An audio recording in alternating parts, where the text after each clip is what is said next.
Je vous le disais en titre, la tension est vive au marché central au poisson de Kaolack. L'installation d'un nouveau directeur a soulevé l'ire des travailleurs qui lui ont simplement barré la porte. Les forces de l'ordre sont descendues sur les lieux et la tension est toujours vive sur place, n'est-ce pas, Mamadou Makhtar Sarr?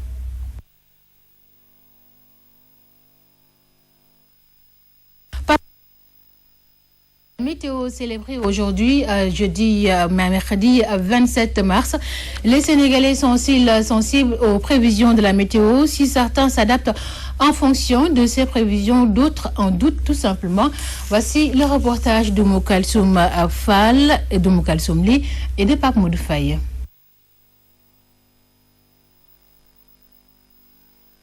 Au marché de Grand Dakar,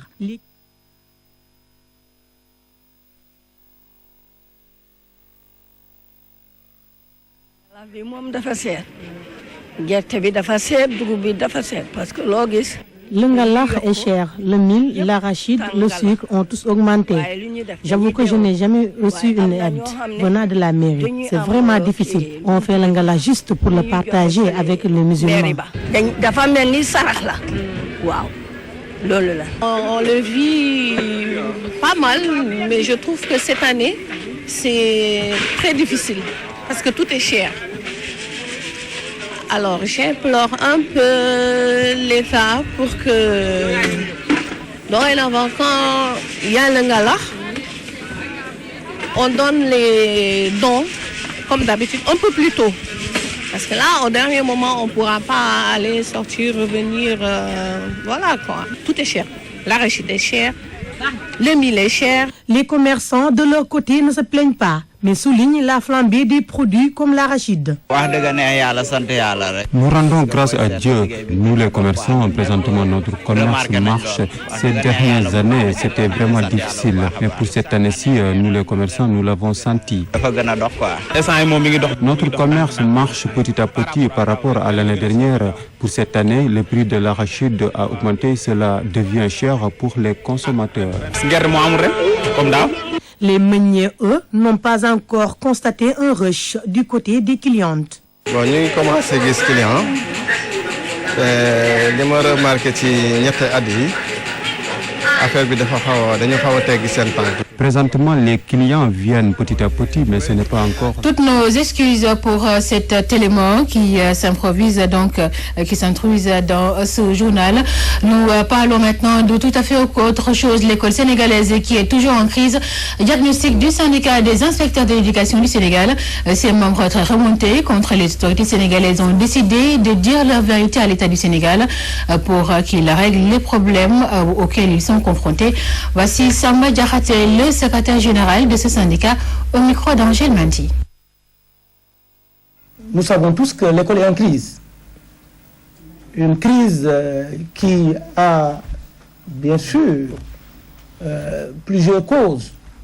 Nous avons analysé la crise scolaire, les problèmes qui se posent à l'école, à l'échelle internationale, à l'échelle nationale, et nous avons justement questionné même notre position dans le système pour dire que nous ne pouvons pas nous taire et qu'il est temps justement que les inspecteurs se prononcent sur certaines grandes questions.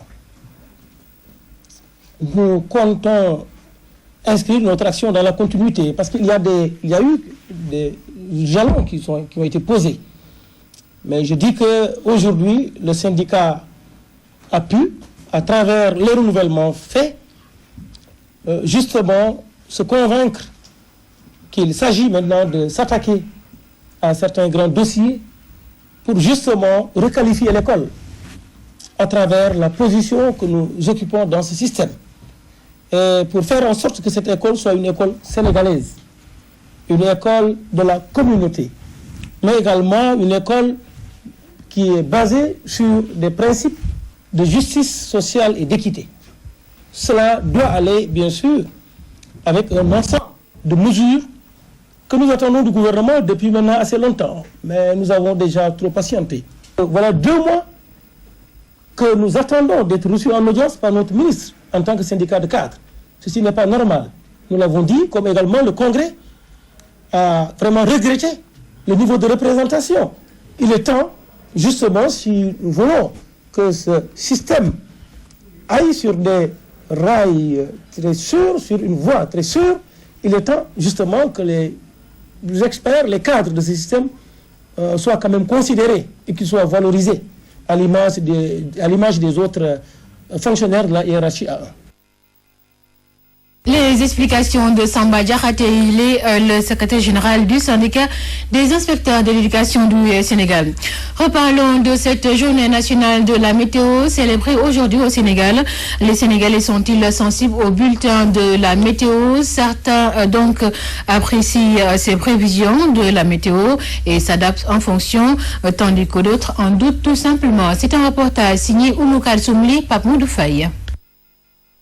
Les jours passent et ne se ressemblent guère. Il fait chaud le matin et le soir, la fraîcheur s'installe à Dakar. La majorité des Sénégalais rencontrés consultent la météo avant d'aller vaquer à leurs préoccupations. Météo, man daal gëm naa ko quoi parce que ñoom léeg-léeg tamit ñu jàpp sax mais xam nga lépp lu yàlla dogal. Moi, je crois à la météo et à son utilité. Des fois, il nous donne des informations sur la qualité du climat. Des gens ignorent le temps qu'il fait en portant des habits qui ne s'adaptent pas au climat. Mais la météo est là pour nous informer. nii lay continuer nga sol lu diis génn xaw a sori dina dem ba benn moment boo xam ne yow di nga génn bëgg simi li nga soloon pour teg ko feneen fekk climat bi la. gëm naa ne li ñuy wax dëgg la te li ñuy wax baax na daal ci réew mi daal. Je crois à la météo.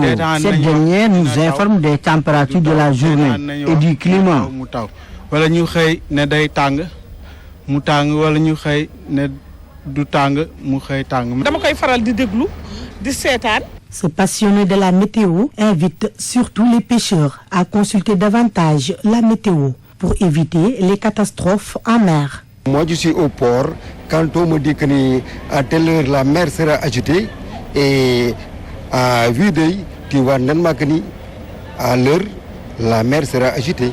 C'est parce qu'ils n'ont pas été imprégnés ou bien peut-être ils ne suivent pas carrément alors l'évolution alors de la météo. De suivre ce que dit la météo avant de dire le contraire. Ces dames rencontrées ne croient pas à la météo et à son utilité. Elles pensent que seul Dieu peut décrypter l'avenir et le climat. Je n'écoute pas la météo, je n'en sais pas grand-chose. J'écoute la météo, mais je ne crois pas à sa fiabilité. Je remets tout à Dieu, le Tout-Puissant. La météo, un moyen de communication et d'alerte fiable.